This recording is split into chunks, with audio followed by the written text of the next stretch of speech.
ጤና ይስጥልን። ሰላም በኢትዮጵያና በመላው ዓለም ላላችሁ የተከበራችሁ ተመልካቾቻችን፣ ከቀዳሚ መረጃ የዕለቱን ለእናንተ የመረጥነው መረጃ ይዘን ቀርበናል። አብራችሁን ቆዩ።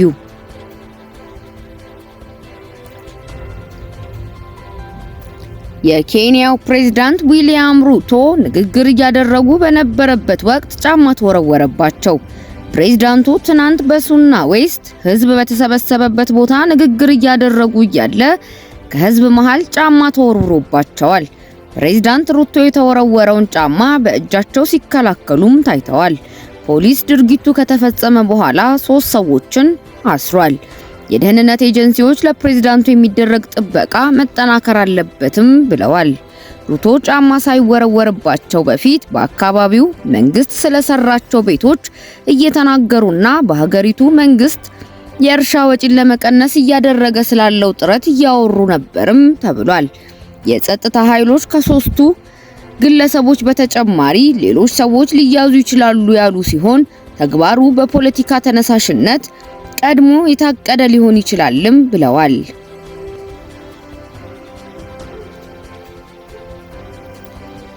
የኢትዮጵያ የጤና ባለሙያዎች ንቅናቄ አስፈላጊውን ህጋዊ እርምጃ እንደሚወስድ አሳሰበ።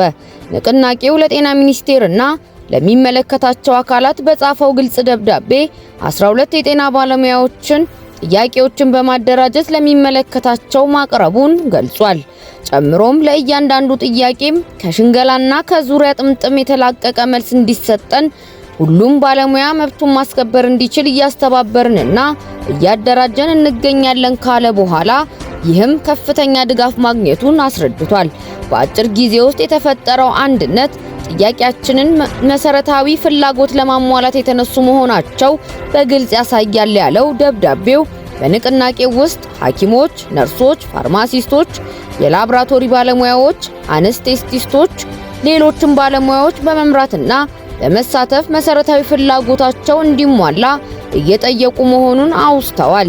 በዚህ ንቅናቄ ውስጥ ምንም አይነት የፖለቲካ ተጽዕኖ እንደሌለና መሪዎቹም ከማንኛውም ፖለቲካ የጸዱ መሆናቸውን የጠቀሰው ደብዳቤው ጨምሮም በተደጋጋሚ እንደገለጽነው የመብት ማስከበር ዘመቻ ብቻ ነው ብሏል። ጤና ሚኒስቴር በበኩሉ ይህንን ዘመቻ የፖለቲካ ፍላጎት ያለው በማስመሰል የቀረበውን አስተያየት እንደማይቀበለውም የገለጸው ደብዳቤው የሚመለከተው አካል ጥያቄውን መሰረት ያደረገ ግልጽና አጥጋቢ መልስ እንዲሰጣቸው ጠይቋል።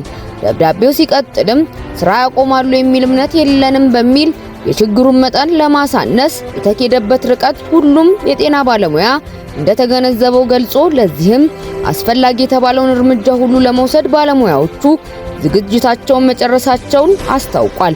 ደብዳቤው በመጨረሻም ለጥያቄዎቻችን አጥጋቢ ምላሽ ከመስጠት ይልቅ ወዳልተፈለገ አቅጣጫ በመውሰድ ፖለቲካዊ ይዘት እንዲኖረው ለማድረግ እየተሞከረ መሆኑን ደርሰንበታል ካለ በኋላ የሚመለከታቸው ከዚህ ድርጊት እንዲቆጠቡም አሳስቧል። ይህ በእንዲህ እንዳለ የጤና ባለሙያዎቹ በማህበራዊ ሚዲያ ጥያቄዎቻቸው እንዲመለሱላቸው ዘመቻ እያደረጉ ከመሆኑም በላይ ካልተመለሱ የሥራ ማቆም አድማ እንደሚያደርጉ ማስታወቃቸውም ይታወቃል። ለዚህ የሰጡት ቀነ ገደብም ዛሬ 8 ቀን ይቀረዋል።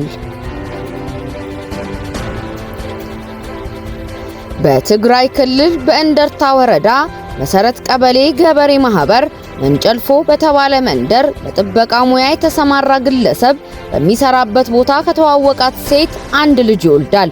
የወለደውም ልጅ በተለይም ጆሮ አካባቢ አብሮት የጥበቃ ሙያ ከሚሰራው የሥራ አጋሩ ጋር የመመሳሰሉ ጉዳይ ደጋግሞ ይከነክነዋል። ይባስ ብሎ ደግሞ ልጅ የወለደችለት ሴት በልጁ መመሳሰል የጠረጠረውን የሥራ ባልደረባ ሊደፍረኝ ሞክሮ ነበር ብላ ትነግረዋለች። ይህን የነገረችውን ቂምና ነገር ቋጥሮ የሥራ ባልደረባውን በእልህና በብስጭት ደጋግሞ በገጀራ በመውጋት መግደሉን ለፖሊስ ቃሉን እንደሰጠ የትግራይ ደቡባዊ ምስራቅ ዞን ፖሊስ ያስገኘው መረጃ ያሳያል። የዞኑ ፖሊስ ግድያ ፈጻሚው ከህብረተሰቡ ጥቆማ በመነሳት ባደረገው ክትትል በቀናት ውስጥ በቁጥጥር ስር አውሎታል።